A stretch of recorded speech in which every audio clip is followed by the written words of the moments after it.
How about cursor styles? Cursor styles. All these ones you need not to worry if you are done with your form, the formalize.me. All right.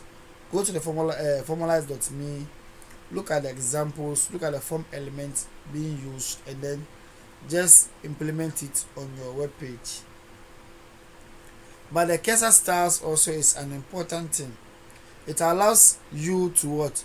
To control the type of mouse cursor that should be displayed to users.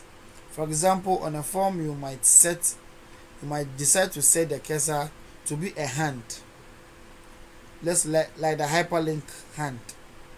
When the user hovers over it, here are some of the most commonly used values for this property. You can use auto, you can use the crosshair, you can use the default, you can use the pointer, you can use the move cursor, the test, okay, the weight, the help, and then you can also use an image, okay, a GIF, to actually represent the cursor.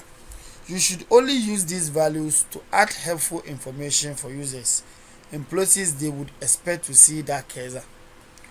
Using a crosshair on a link might confuse users because they are not used to seeing that kind of style. So don't overstyle your work. Okay, know how to do your styling anytime you are working on your website. Otherwise, you create confusion in the minds of your visitors, and then they will not be able to actually see whatever is going on. So this is a link, and then the cursor is a move. Okay, it's a link and a cursor is a move. Now there is a web developer toolbar.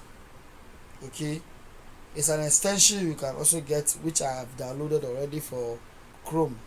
You can get it at Chris Pederick.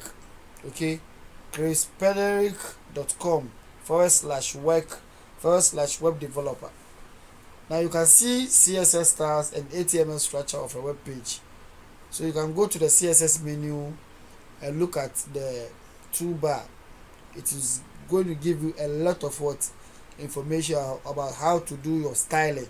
Okay, it's going to help you a lot. So when you have that extension, then you add it to your browser, either your Firefox or your Chrome.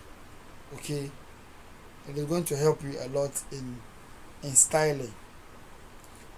And in the web developer toolbar also has outlines, structure, and then styles. So when you hover over an element, the red outline will be drawn around it, showing you how much space the element takes up.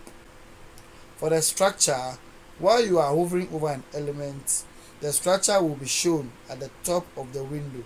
This can be very helpful when writing CSS selectors to help you target the right element. This is going to help you a lot. Okay, and then the CSS styles also, when hovering over an element, click with your mouse and display the CSS. It will be shown the rules that apply to that element. So how the beauty of the web developer toolbar you're going to see is that it is going to help you. It's going to give you a lot of ideas on how to develop your own web page. Okay, and it is going to help you with either the structure, the outline, and even styling.